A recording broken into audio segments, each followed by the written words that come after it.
Carol, go find another spot. This one's for blood family, not adopted children. My sister's voice rang out across the restaurant, loud enough for everyone to hear. The entire table erupted into laughter, their eyes landing on me like I was some kind of punchline. I stood there, frozen, holding my glass of water while my cheeks burned with humiliation. It was supposed to be a nice family dinner. Instead, it turned into a nightmare I'd replay in my mind for weeks. My name is Carol, and I'm 27 years old. I live in Portland, Oregon, working as a project coordinator for Northrise Apparel, a mid-sized clothing company that specializes in sustainable fashion. I've been with the company for 3 years, and I genuinely love what I do. The work keeps me busy, the people are kind, and the paycheck is decent enough to let me live comfortably in a small apartment downtown. But none of that mattered when I walked into that restaurant 2 weeks ago. My family had called me out of the blue, inviting me to dinner at an upscale Italian place I'd never been to before. I thought it was strange at first. We weren't exactly close. My adoptive parents, Janet and Howard, had always made it clear that I was different. I wasn't really their daughter, not in the way that mattered. My sister Natalie was their biological child, and she'd been treated like royalty since the day she was born. Growing up, I learned to accept my place in the family. I was the outsider, the one who didn't quite fit. Janet and Howard adopted me when I was 4 years old after they'd struggled to conceive. Then, 2 years later, Natalie came along, and everything changed. Suddenly, I became invisible. Birthday parties were smaller for me, Christmas gifts were fewer, and every accomplishment I had was met with a polite nod instead of genuine pride. Still, I tried. I worked hard in school, got good grades, and stayed out of trouble. I thought maybe if I proved myself, they'd see me as their real daughter. But it didn't matter. Natalie was the favorite, and I was just the kid they'd taken in out of obligation. So when they called me for dinner, I was surprised. Maybe they wanted to reconnect. Maybe things were changing. I showed up at the restaurant that night with a small flicker of hope, thinking this could be a fresh start. I was wrong. The restaurant was beautiful, with dim lighting and soft jazz playing in the background. The table was already full when I arrived. Janet and Howard sat at one end, Natalie and her husband Kyle at the other. There were also a few cousins I barely knew, along with an aunt and uncle who'd always treated me like a stranger. They were all laughing and chatting, wine glasses in hand, completely absorbed in their own conversations. I smiled and greeted everyone, taking the empty seat next to Natalie. That's when she turned to me with that cold, fake smile she always wore. "Actually, Carol, this seat's taken," she said, her tone dripping with condescension. "Why don't you sit over there?"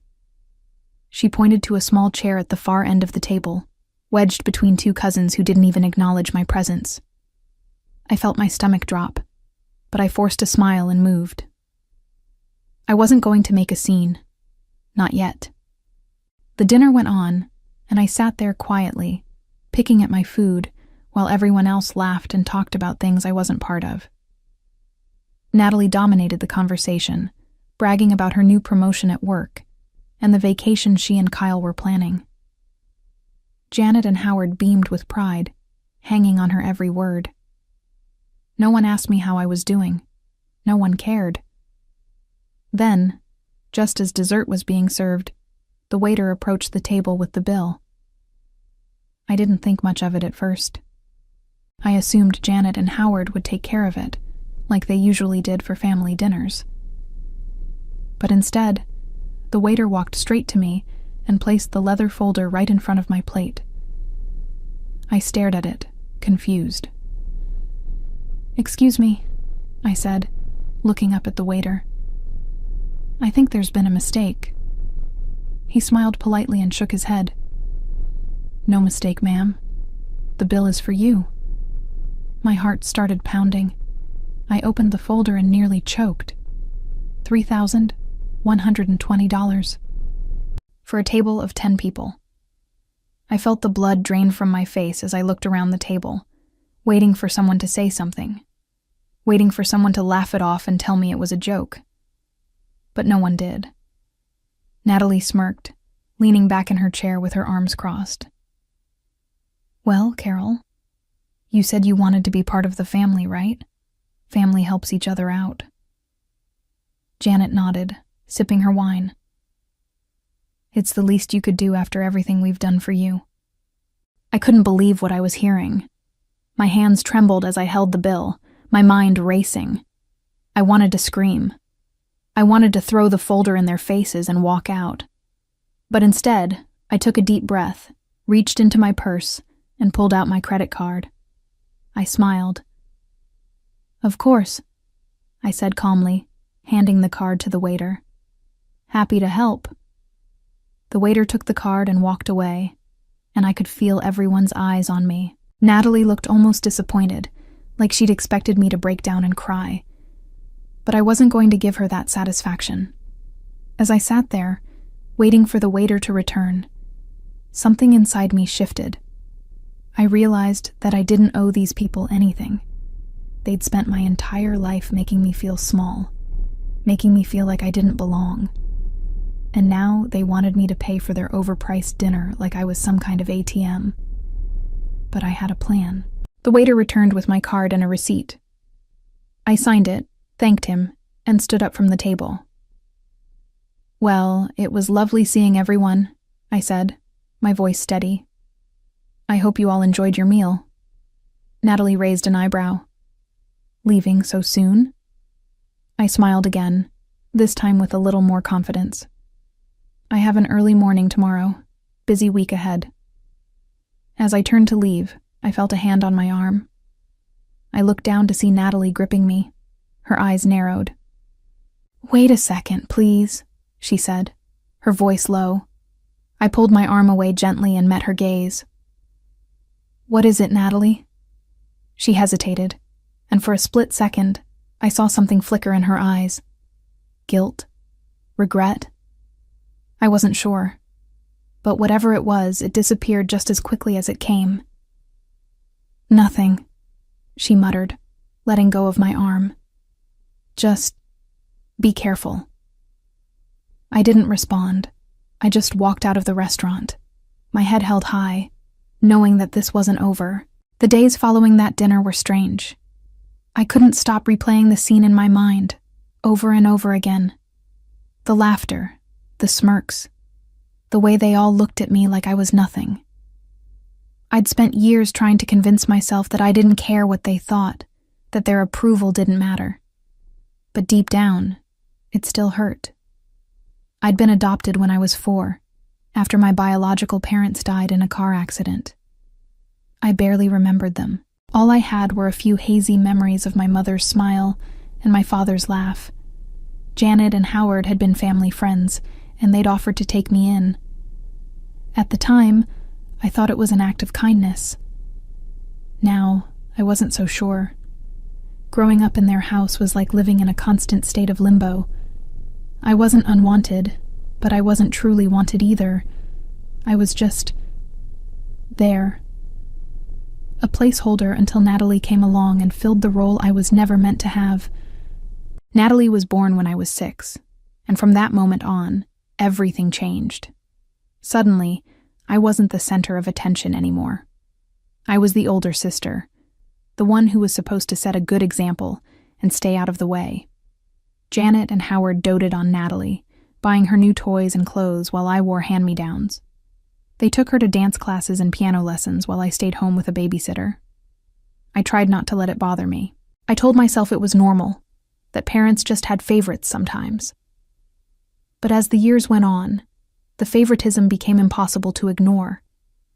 Natalie's birthday parties were extravagant, with dozens of guests and elaborate cakes. Mine were small, quiet affairs, with a store-bought cupcake and a card. By the time I was in high school, I'd learned to stop expecting anything from them. I focused on my studies, got involved in extracurriculars, and saved up money from part-time jobs. I wanted to prove that I could make something of myself, even without their support. And I did. I graduated near the top of my class, earned a scholarship to college, and landed a great job after graduation. I built a life for myself that I was proud of, a life that didn't depend on them. But no matter how much I achieved, it was never enough. Natalie would always be the golden child, and I would always be the outsider. Still, I kept trying. I showed up to family dinners, sent birthday cards, and called on holidays. I thought that maybe one day they'd see me as more than just the girl they'd taken in out of pity. But that dinner 2 weeks ago shattered any remaining hope I had. I thought about Natalie's words as I sat in my apartment that night, staring at the receipt from the restaurant. $3,120. I'd paid it without hesitation, not because I wanted to, but because I didn't want to give them the satisfaction of seeing me struggle. The truth was, I could afford it. My job paid well, and I'd been careful with my money over the years. But that wasn't the point. The point was that they'd humiliated me, treated me like I was less than human, and expected me to smile and take it. I wasn't going to let them get away with it. Over the next few days, I started thinking about what I could do. I didn't want revenge in the traditional sense. I didn't want to hurt them or make them suffer. I just wanted them to understand what they'd done, to feel even a fraction of the pain they'd caused me. And then, an idea started to form. I'd always kept my professional life separate from my family. Janet and Howard knew I worked at a clothing company, but they didn't know the details. They didn't know that I'd been promoted twice in the past year, or that I was now managing major accounts worth hundreds of thousands of dollars. They didn't know that I had connections, resources, and a network of people who respected me. They didn't know a lot of things. I spent the weekend researching, making calls, and putting the pieces together. It turned out that Natalie's husband, Kyle, worked for a mid-sized marketing firm that had been trying to land a contract with Northrise Apparel for months. They'd submitted multiple proposals, but none of them had been accepted. Kyle didn't know that I was the one reviewing those proposals. I smiled to myself as I read through the latest submission. It wasn't bad, but it wasn't great either. There were gaps in the strategy, missed opportunities, and a general lack of creativity. Normally, I would have passed on it without a second thought. But this time, I saw an opportunity. I decided to schedule a meeting with Kyle's team. I wanted to see him face to face, to watch him pitch his ideas while having no clue who I really was. It was risky, but it was also perfect. The meeting was set for the following week, and I spent the days leading up to it preparing. I reviewed every detail of their proposal, identified every weakness, and crafted a list of pointed questions that would expose the flaws in their strategy. When the day finally arrived, I walked into the conference room with confidence. Kyle and his team were already there, looking nervous and eager to impress. Kyle didn't recognize me at first. Why would he? We'd only met a handful of times at family gatherings, and I'd always been in the background, invisible. But when I introduced myself as the lead coordinator for the account they were pitching, his face went pale. "Carol," he stammered, his eyes wide. I smiled, extending my hand.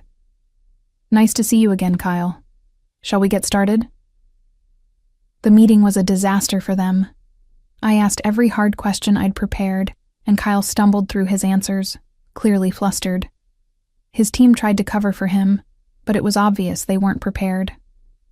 By the end of the meeting, I thanked them for their time and told them we'd be in touch.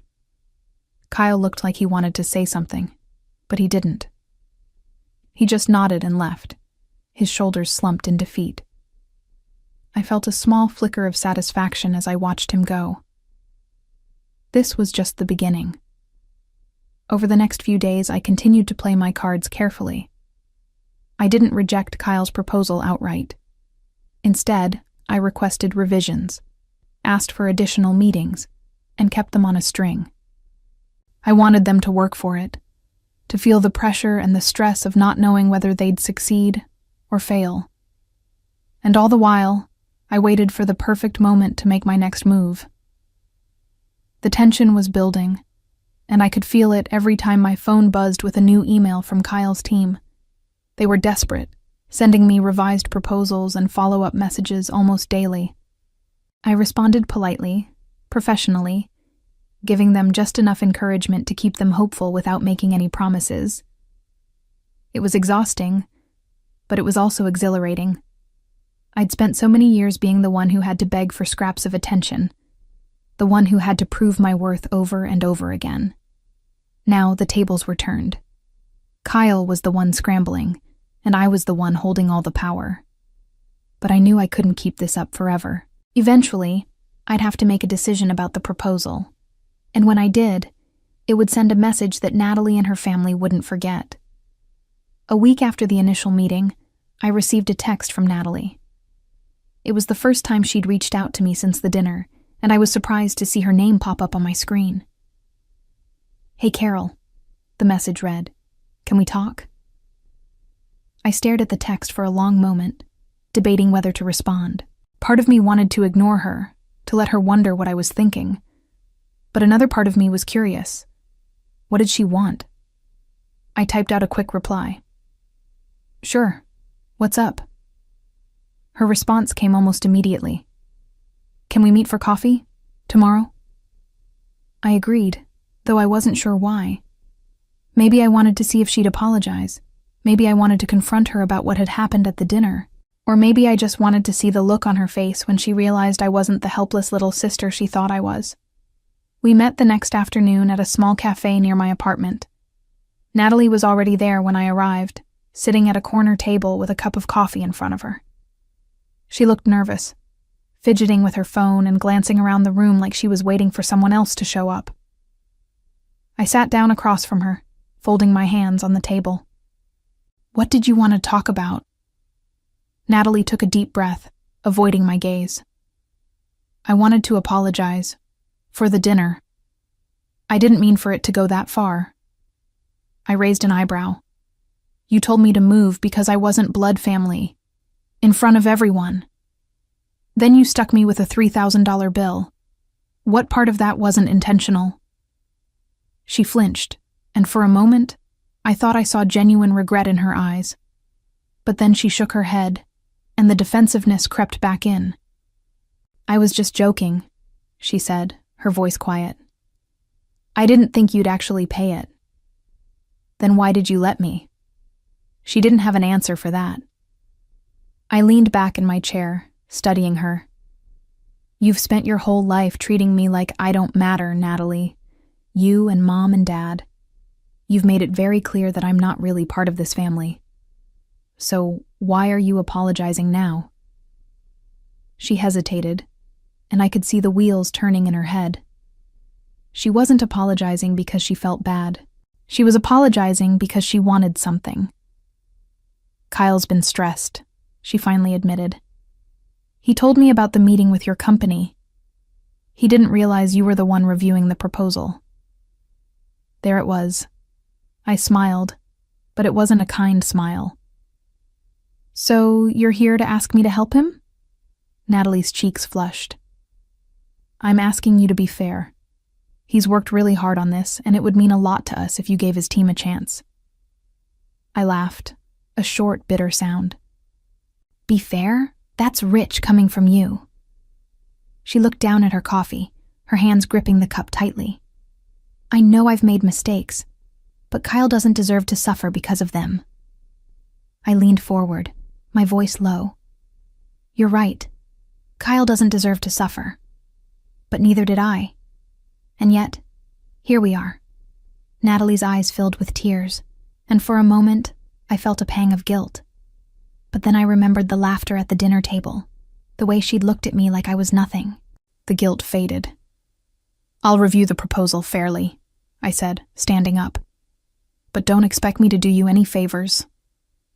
I left the cafe without looking back, my heart pounding in my chest. I knew I'd just drawn a line in the sand, and there was no going back now. As I walked home, I felt a strange mix of emotions. Part of me felt powerful, in control for the first time in my life. But another part of me felt sad, like I was letting go of something I'd been holding on to for too long. That night, I made my decision. I was going to reject Kyle's proposal. Not because it was bad, but because I wanted Natalie to understand that actions have consequences. I wanted her to feel what it was like to lose something she cared about, the way I'd lost so much over the years. But as I sat at my desk, staring at the email I was about to send, I hesitated. Was this really who I wanted to be? Someone who used her power to hurt others, the way I'd been hurt? I closed my laptop and went to bed, the decision still weighing on my mind. The next morning, I woke up to a voicemail from Janet. I didn't listen to it right away. I made coffee, ate breakfast, and got ready for work, letting the anticipation build. Finally, as I sat in my car in the parking garage, I hit play. "Carol, this is your mother," Janet's voice said, clipped and formal. "We need to talk. Call me back." I deleted the voicemail and drove to work, a small smile playing on my lips. It was only a matter of time before everything unraveled. The call from Janet came again 2 days later, this time while I was in the middle of a meeting. I watched my phone buzz on the conference table, her name flashing across the screen. I let it go to voicemail. Whatever she wanted, it could wait. When the meeting ended, I checked the message. Her voice was sharper this time, more insistent. "Carol, I don't know what game you're playing, but you need to call me back immediately. This is about family. Family." The word made me laugh. They only cared about family when they needed something from me. I decided to call her back during my lunch break, more out of curiosity than obligation. I sat in my car with a sandwich I'd picked up from a deli, took a bite, and dialed her number. She answered on the first ring. "Carol, finally," she said, her voice tight. "What took you so long?" "I've been working, Janet. Some of us have jobs." There was a pause, and I could almost hear her jaw clenching on the other end of the line. "Don't be smart with me," she snapped. "I'm calling because Natalie is upset. She told me about your conversation at the cafe, and frankly, I'm disappointed in you." I took another bite of my sandwich, chewing slowly before responding. "Disappointed? That's interesting. What exactly am I supposed to have done wrong?" "You know what you did," she said. "Kyle's proposal is important to them, and you're deliberately sabotaging it because of some petty grudge." "Petty grudge?" I repeated, my voice rising slightly. "Is that what you call what happened at the restaurant? You all humiliated me, stuck me with a $3,000 bill, and now you're upset because I won't do Natalie a favor?" Janet sighed, the sound dripping with condescension. "You always were overly sensitive. We were just having a little fun. You should have laughed it off." "Fun," I said flatly. "Right. Well, I'm having fun now, too. This isn't a joke, Carol. Kyle needs this contract.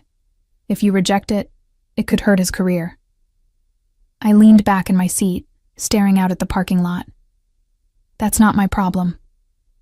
"Carol, listen to me," Janet said, her voice softening in that fake, manipulative way she always used when she wanted something. "I know we've had our differences, but at the end of the day, we're family. Family helps each other. Don't you think you owe us something after everything we've done for you?" There it was. The guilt trip. The same one they'd been using on me my entire life. "I don't owe you anything," I said quietly. "You took me in when I was 4 because it made you look good. You gave me a roof over my head and food to eat, sure. But you never treated me like I was yours. You made me feel like an outsider every single day. So no, Janet, I don't think I owe you a damn thing." The line went silent for a moment, and I could hear her breathing heavily on the other end. "You're being selfish," she finally said, her voice cold. "I raised you better than this." "No, you didn't," I replied. "You barely raised me at all." I hung up before she could respond, my hands shaking slightly as I set the phone down. I felt a strange mix of anger and relief, like I'd finally said something I'd been holding in for years. But I knew this wasn't over. That evening, I received a text from Howard. It was short and to the point. "We need to talk. Come to dinner this weekend." I stared at the message for a long time, debating whether to respond. Part of me wanted to ignore it, to cut them off completely and move on with my life. But another part of me was curious. What were they planning? What did they think they could say to change my mind? I typed out a quick reply. "I'll think about it."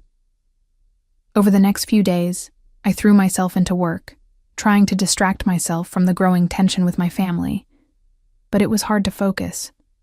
Every time my phone buzzed, I wondered if it was Natalie or Janet or Howard demanding something else from me. Kyle's proposal sat on my desk, untouched. I knew I needed to make a decision soon, but I kept putting it off. The longer I waited, the more anxious they'd become, and part of me enjoyed watching them squirm. On Friday afternoon, I finally opened the proposal again and read through it carefully. It was better than the first version they'd submitted, but it still had issues. The strategy was too generic, the budget was bloated, and the timeline was unrealistic. Under normal circumstances, I would have rejected it without hesitation. But these weren't normal circumstances. I picked up my phone and called Kyle's office, asking to speak with him directly. When he answered, his voice was tense. "Carol," he said, "I wasn't expecting to hear from you." "I've reviewed your proposal," I said, keeping my tone professional. "I have some concerns." "Okay," he said slowly. "What kind of concerns?" I listed them off, one by one, watching as the silence on the other end grew heavier. When I finished, Kyle let out a long breath. "So you're rejecting it," he said, his voice flat. "I didn't say that," I replied. "I'm saying it needs work. If you want this contract, you're going to have to earn it." There was another pause, and then Kyle spoke again, his voice quieter. "Carol, I know things have been complicated between you and Natalie, but this is my career we're talking about. I'm asking you, as a professional, to give me a fair shot." I considered his words carefully. He was right. This was his career, and he hadn't done anything to me personally. But he'd also stood by while Natalie humiliated me at the dinner. He'd laughed along with the rest of them, like I was just a joke. "I am giving you a fair shot," I said. "But fair doesn't mean easy. You've got 2 weeks to revise the proposal. If it's not up to standard by then, I'm moving on to other options." Kyle exhaled sharply. "Understood. Thank you, Carol." I hung up and leaned back in my chair, feeling a strange sense of satisfaction. I wasn't being cruel. I was being fair. If Kyle wanted to succeed, he'd have to work for it, just like I'd worked for everything I had. But I knew Natalie wouldn't see it that way. That weekend, I decided to skip the dinner Howard had invited me to. I sent him a polite text saying I was busy with work, which wasn't entirely a lie. I had plenty of projects to keep me occupied, and I didn't have the energy to deal with another round of guilt trips and manipulation. Instead, I spent Saturday catching up on errands and Sunday relaxing at home with a good book. It felt peaceful, quiet in a way my life hadn't been in weeks. But on Monday morning, everything changed. I arrived at work to find an email waiting for me from my boss, Gregory. The subject line read, "Urgent Family Matter." My stomach dropped as I opened it. "Carol, I received a call this morning from a woman named Janet who claims to be your mother. She expressed concerns about your handling of the Kyle Thompson account and suggested there may be a conflict of interest. I'd like to discuss this with you as soon as possible. Please come to my office when you get in." I sat there, staring at the screen, my hands trembling with rage. Janet had called my boss. She'd actually gone behind my back and tried to sabotage my career. I grabbed my phone and typed out a furious text to her. "How dare you call my boss? Stay out of my professional life." Her response came almost immediately. "You brought this on yourself. If you'd just helped Kyle like I asked, none of this would have happened. I wanted to scream. I wanted to throw my phone across the room. Instead, I took a deep breath, deleted the text thread, and walked to Gregory's office. He was sitting at his desk when I knocked, and he gestured for me to come in. "Carol, sit down," he said, his tone neutral. I sat, folding my hands in my lap and trying to keep my composure. "I got a call from someone claiming to be your mother," Gregory began. "She said you're unfairly targeting a proposal from your brother-in-law's company because of a family dispute. Is there any truth to that?" I met his gaze steadily. "Kyle's proposal is being handled the same way I handle every other proposal. I've given him clear feedback and a chance to revise. There's no conflict of interest." Gregory studied me for a moment, then nodded. "That's what I thought. I just wanted to hear it from you." I felt a wave of relief wash over me. "Thank you for trusting me." "Of course," he said. "But Carol, I have to ask, is this going to be a problem? If your family keeps interfering, it could become a distraction." I shook my head. "It won't be a problem. I'll handle it." Gregory seemed satisfied with that, and I left his office feeling both vindicated and furious. Janet had crossed a line, and I wasn't going to let it slide. That evening, I sat down at my laptop and started typing. I spent the next 2 days crafting a plan. Janet's phone call to my boss had been a wake-up call. She wasn't going to stop. None of them were. They thought they could push me around, manipulate me, and control my life the way they always had. But they were wrong. I started by gathering evidence. I went through old emails, text messages, and even dug up some photos from family events over the years. I wanted a clear record of how they'd treated me, not because I planned to take legal action, but because I wanted to be prepared for whatever they threw at me next. As I scrolled through the messages, I found something that made me pause. It was an email from Janet to Howard, sent about 5 years ago. I'd never seen it before, but somehow it had ended up in my inbox, probably forwarded by accident. The subject line read, "Carol's college fund." I opened it, my heart pounding. "Howard, I think we should use Carol's college fund for Natalie's wedding. Carol got scholarships anyway, so she doesn't really need it. Besides, it's not like she'll ever know. We can just tell her we spent it on household expenses if she asks." I read the email 3 times, each time feeling a fresh wave of anger. They'd taken my college fund, the money my biological parents had left for me, the money that was supposed to help me build a future, and they'd spent it on Natalie's wedding. I remembered that wedding. It had been extravagant, with a live band, an open bar, and a guest list of over 200 people. At the time, I'd wondered how they could afford it, but I'd never asked. I'd just assumed they'd saved up or taken out a loan. Now I knew the truth. I sat back in my chair, my mind racing. This changed everything. They hadn't just treated me poorly, they'd stolen from me. I forwarded the email to myself from multiple accounts, making sure I had backups, and then I started researching. I needed to know if there was anything I could do about it legally. It turned out there was. I scheduled a consultation with a lawyer the following week, bringing the email and any other documentation I had. The lawyer, a sharp woman named Patricia, listened to my story without interruption, taking notes as I spoke. When I finished, she leaned back in her chair and nodded. "You have a case. If that money was held in trust for you, they had no legal right to use it for anything else. You could sue for the full amount, plus interest." "How much are we talking about?" I asked. Patricia did some quick calculations. "Based on what you've told me, probably somewhere in the range of $60,000 to $70,000. I felt my breath catch. That was a significant amount of money that could have helped me pay off student loans or put a down payment on a house. "What are my options?" I asked. "You can file a lawsuit," Patricia said, "but that's going to be expensive and time-consuming. Alternatively, you could confront them directly and demand repayment. If they refuse, then you file. I thanked her and left the office, my mind spinning. I wasn't sure if I wanted to go through the hassle of a lawsuit, but I knew I couldn't let this go. That night, I drafted an email to Janet and Howard.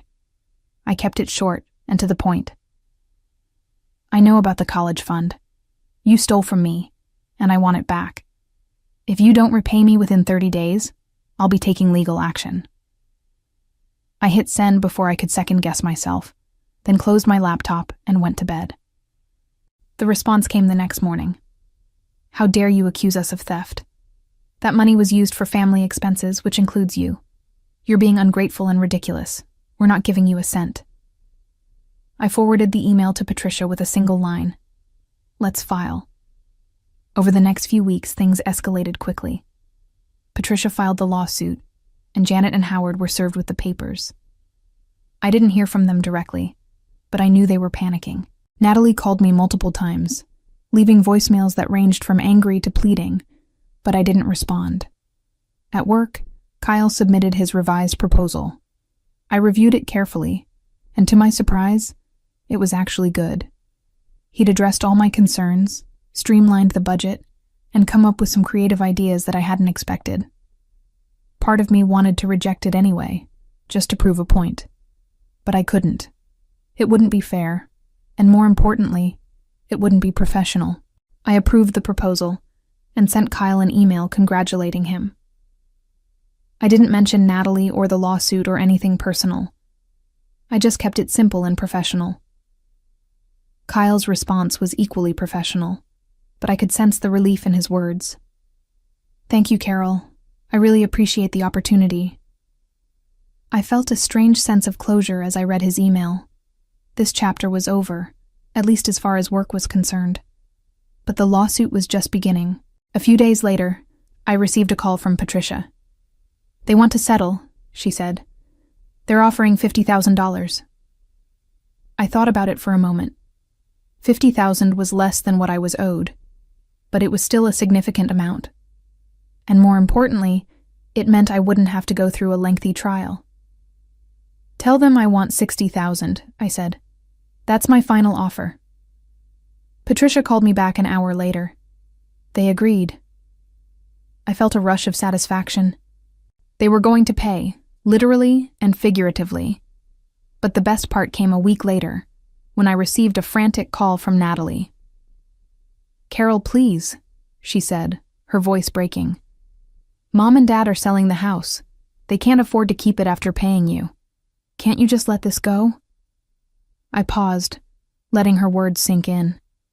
They were selling the house they'd raised Natalie in, the house where she'd had all her birthday parties and family dinners, the house that had never really felt like home to me.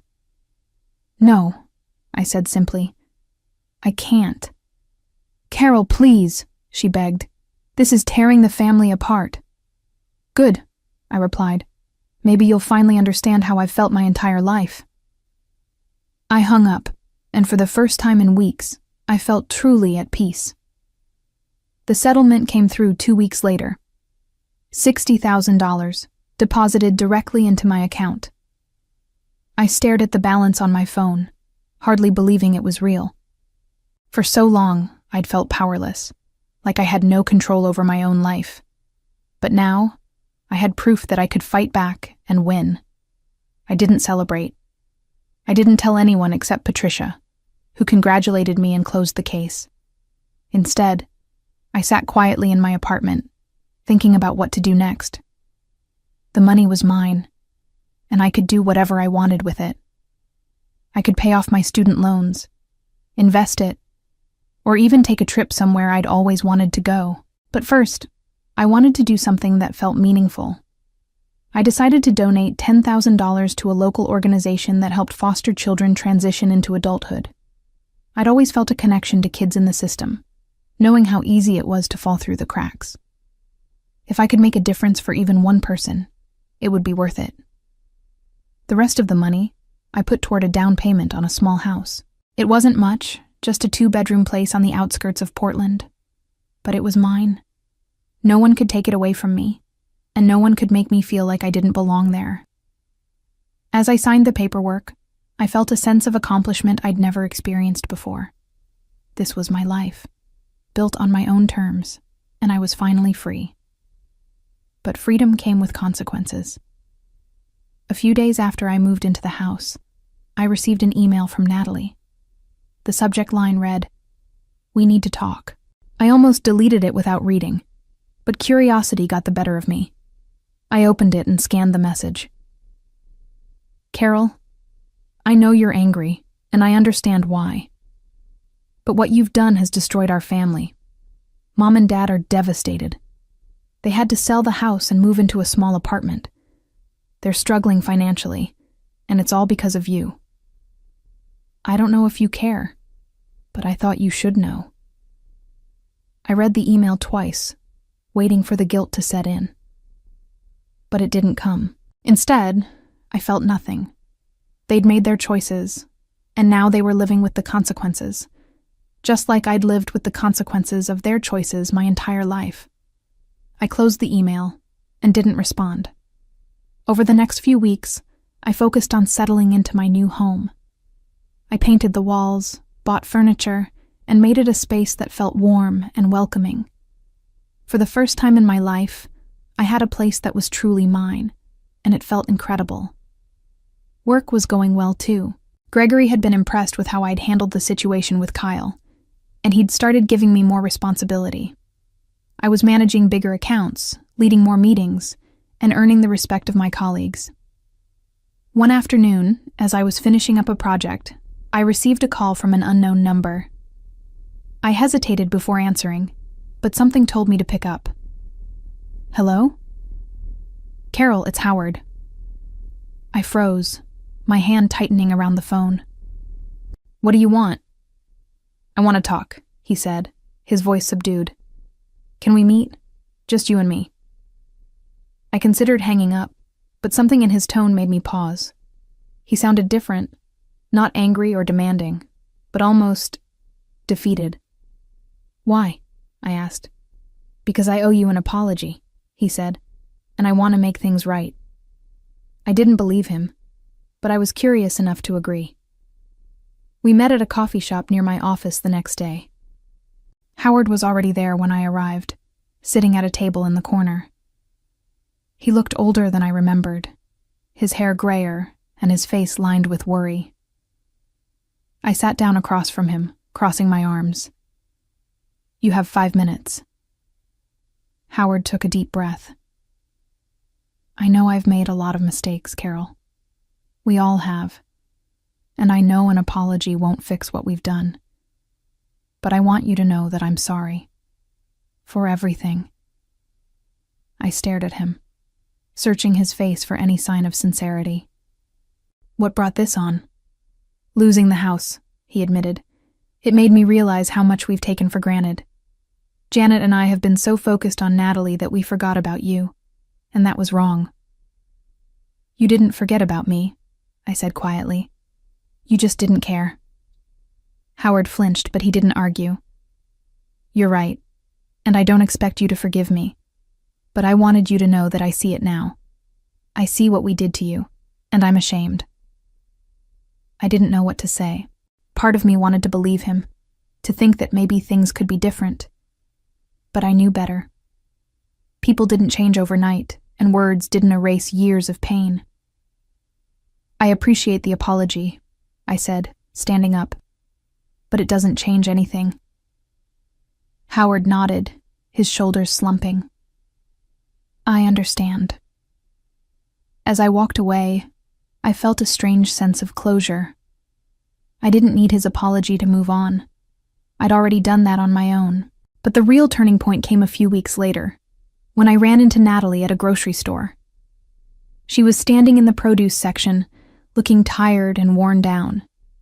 When she saw me, her eyes widened, and for a moment I thought she might turn and walk away. Instead, she approached me, her expression uncertain. "Carol," she said softly, "can we talk?" I looked at her, taking in the dark circles under her eyes and the way her shoulders sagged, She looked nothing like the confident, smug woman who'd humiliated me at the restaurant. "What do you want, Natalie?" "I want to apologize," she said, her voice breaking. "For everything. For the dinner, for the way I've treated you, for all of it."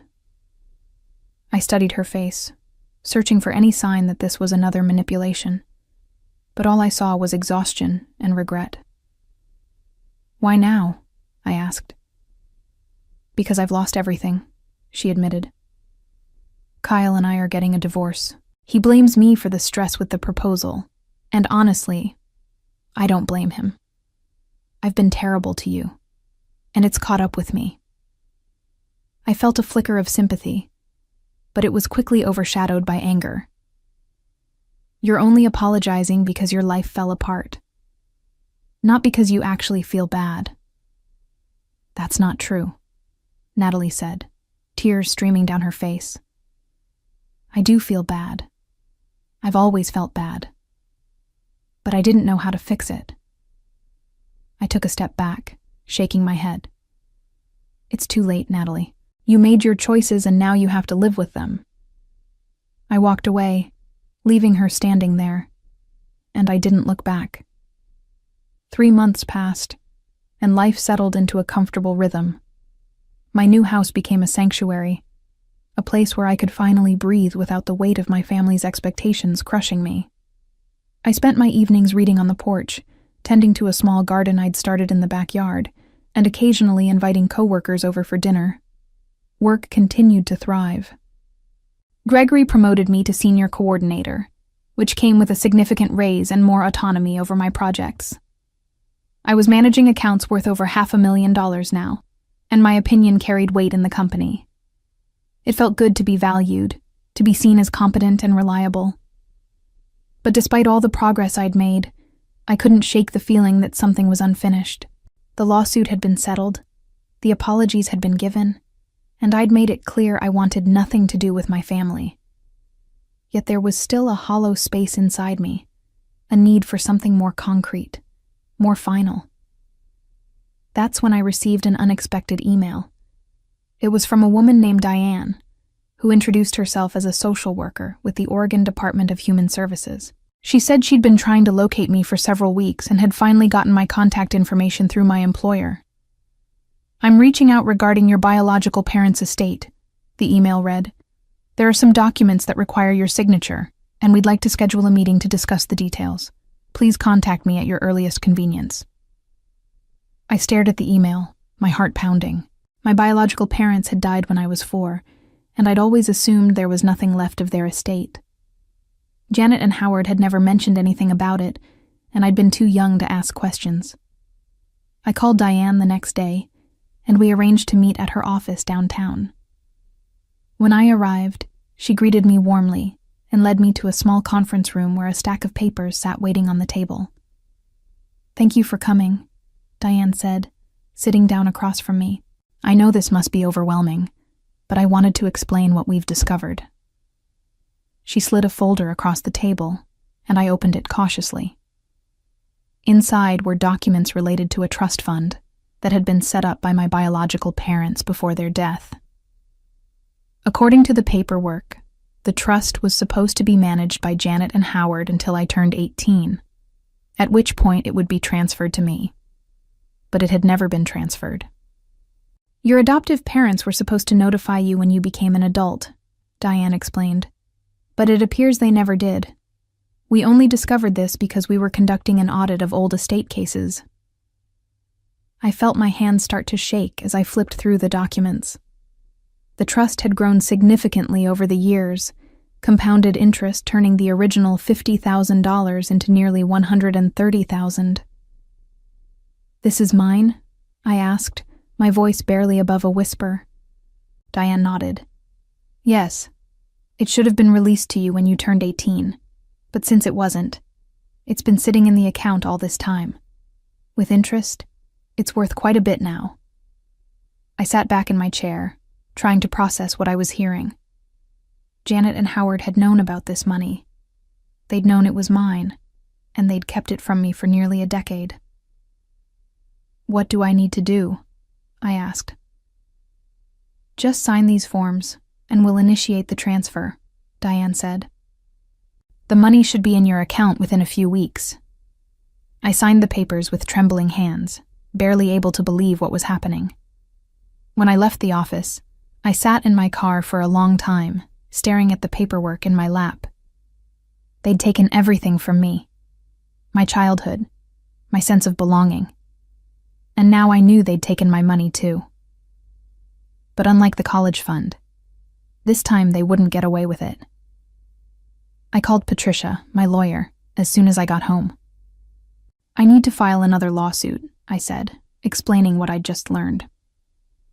Patricia listened carefully, asking questions and taking notes. When I finished, she let out a low whistle. This is fraud, she said. And it's a lot more serious than the college fund situation. If they knowingly withheld this money from you, they could face criminal charges. I want to pursue it, I said firmly. All of it. Are you sure? Patricia asked. This is going to get ugly, Carol. They're not going to take this lying down. I'm sure, I said. They've taken enough from me. It's time they paid for it. Over the next few weeks, Patricia worked on building the case. We gathered evidence, reviewed the trust documents, and prepared for what would likely be a long legal battle. But I didn't care how long it took. I was done letting them get away with treating me like I didn't matter. The lawsuit was filed on a Tuesday morning, and by Wednesday afternoon, I'd received over 20 missed calls from Janet, Howard, and Natalie. I didn't answer any of them. Instead, I blocked their numbers and focused on moving forward. But the calls didn't stop. They started showing up at my house, banging on the door and demanding to talk to me. I called the police the first time it happened, and they were escorted off my property. The second time, I filed for a restraining order. The restraining order was granted within a week, and suddenly, the harassment stopped. They couldn't contact me, couldn't come near my house, and couldn't interfere with my life anymore.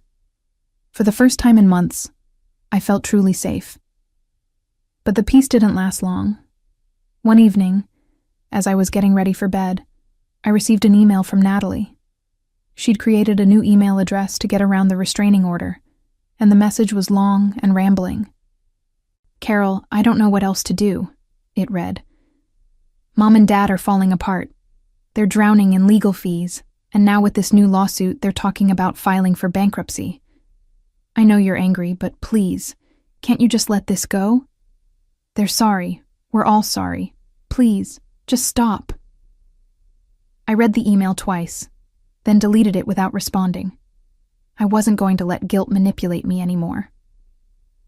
A few weeks later, Patricia called with an update. They're offering to settle, she said.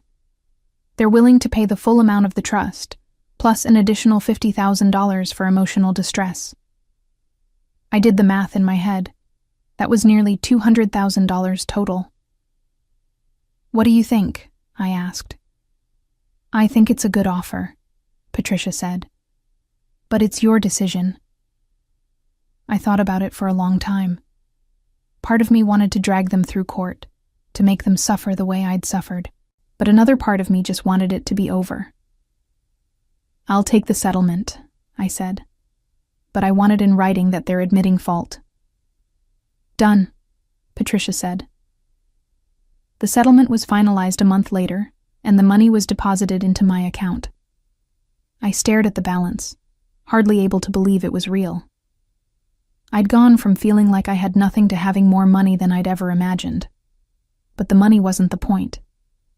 The point was that I'd stood up for myself, and I'd won. The months following the settlement were transformative. I paid off my student loans completely, invested a portion of the money, and set aside a fund for future expenses. But more importantly, I started thinking about what I really wanted out of life. For so long, I'd been focused on survival, on proving that I could make it on my own. But now that I had, I realized I wanted more than just financial security. I wanted purpose. I started volunteering at the organization I'd donated to months earlier, the one that helped foster children. I worked with teenagers who were aging out of the system, helping them navigate job applications, college admissions, and basic life skills. It was rewarding in a way I'd never experienced before. These kids reminded me of myself, overlooked, underestimated, and desperate for someone to believe in them. And I wanted to be that person for them. One afternoon, I was working with a 17-year-old girl named Sophie, who was preparing for college. She was smart and driven, but she was terrified of failing. "What if I'm not good enough?" she asked, her voice small. I looked at her and saw myself at that age, full of doubt and fear. "You are good enough," I said firmly. "And even if you stumble, you'll get back up. That's what makes you strong." Sophie smiled, and in that moment, I realized that this was what I'd been searching for. Not revenge, not validation, but the chance to make a difference. Work continued to go well, and I found myself mentoring younger employees at Northrise Apparel. Gregory noticed and started giving me opportunities to lead training sessions and workshops. I loved it, the feeling of helping others grow and succeed. But despite all the positive changes, there was still one thing I couldn't shake: the silence from my family. I hadn't heard from them since the settlement, and part of me wondered if they'd finally given up. But another part of me knew better. People like Janet and Natalie didn't give up that easily. My suspicions were confirmed when I received a letter in the mail one Saturday afternoon. It was from Natalie, written on expensive stationery in her perfect looping handwriting. "Dear Carol," it began. "I know I have no right to ask for your forgiveness, but I'm asking anyway. I've spent the past few months reflecting on everything that's happened, and I realize now how wrong I was. Not just about the dinner or the money, but about everything. I treated you like you didn't matter, and I'm ashamed of that. I don't expect you to forgive me, but I wanted you to know that I'm trying to be better. I've started therapy, and I'm working on understanding why I acted the way I did. I hope that someday we can find a way to be sisters again. Love, Natalie." I read the letter several times, trying to decide how I felt. Part of me wanted to believe her, to think that maybe she really had changed. But the wounds were too deep, the scars too fresh. I folded the letter and put it in a drawer, unsure what to do with it. A few days later, I ran into Kyle at a coffee shop downtown. He was sitting alone at a table, staring at his laptop with a look of intense concentration. When he saw me, he stood up and waved me over. "Carol," he said, his voice warm. "It's good to see you." I hesitated, then walked over to his table. "Hi, Kyle. How are you?" "I'm good," he said, gesturing for me to sit down. "Actually, I've been meaning to reach out to you. I wanted to thank you." "Thank me?" I asked, confused. "For approving the proposal," he said. "I know things were complicated, and I wasn't sure if you would. But you did, and it's made a huge difference for my career." I smiled, feeling a strange sense of pride. "You earned it." The revised proposal was solid. Kyle nodded, then looked down at his coffee. "I also wanted to apologize for the dinner. I should have said something, should have stood up for you, but I didn't, and I'm sorry." I studied his face, seeing genuine remorse in his eyes. "I appreciate that," I said. "It means a lot." We talked for a while longer, and by the time I left, I felt a small sense of closure. Kyle wasn't perfect, but he was trying, and that was more than I could say for the rest of my family. As the weeks turned into months, I found myself thinking less and less about Janet, Howard, and Natalie.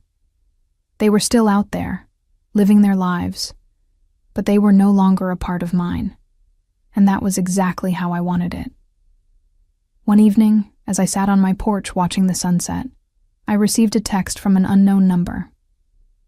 "Carol, it's Howard. I know you don't want to hear from me, but I wanted to let you know that Janet and I are getting a divorce. I thought you should know. Take care." I stared at the message for a long time, feeling a mix of emotions I couldn't quite name. Part of me felt vindicated, like their downfall was proof that karma was real. But another part of me just felt sad. They'd built their entire lives around maintaining an image, and now that image had crumbled. They'd lost their house, their money, and now their marriage. And while I didn't feel guilty about it, I didn't feel triumphant either. I deleted the message and went back to watching the sunset, letting the last remnants of my old life fade into the background. A year after the settlement, I received an invitation to speak at a fundraising event for the foster care organization I'd been volunteering with. They wanted me to share my story, to talk about overcoming adversity and finding success despite a difficult start. I was nervous about it at first. I'd never been comfortable sharing personal details with strangers, and the idea of standing in front of a room full of people made my stomach churn. But the organizer, a woman named Claire, assured me that my story could make a real difference. "People need to hear this," she said. "They need to know that it's possible to rise above a toxic family and build a life you're proud of." I agreed, and on the night of the event, I stood at the podium in front of over 200 people, my hands shaking as I gripped the microphone. I told them about being adopted, about feeling like an outsider in my own home. I told them about the dinner, the bill, and the moment I decided I was done being treated like I didn't matter. And then I told them about the lawsuits, the settlements, and the money I'd reclaimed. I told them about the house I'd bought, the career I'd built, and the kids I was now helping through the same struggles I'd faced. By the time I finished, there wasn't a dry eye in the room. The applause was thunderous, and as I stepped down from the podium, several people approached me to share their own stories. Some had been adopted, some had been in foster care, and some had just struggled with feeling like they didn't belong. But they all had one thing in common: they'd survived. As I drove home that night, I felt a sense of peace I'd never experienced before. I'd turned my pain into purpose, and in doing so, I'd found something far more valuable than revenge. I'd found myself. A few weeks later, I received a final email from Natalie. It was short, just a few lines. "Carol, I saw the video of your speech online. I'm proud of you. I know I don't have the right to say that, but I am. You're an amazing person, and I'm sorry I never saw it before. I hope you're happy." I read the email, then closed my laptop without responding. I didn't need her approval or her pride. I'd built my life without her, and I was going to keep living it on my own terms. But as I sat there, I realized something important. I wasn't angry anymore. The rage that had fueled me for so long had faded, replaced by something quieter and more sustainable: contentment. I thought about the girl I'd been a year ago, standing in that restaurant with a $3,000 bill in front of me. I thought about how humiliated I'd felt, how small and powerless.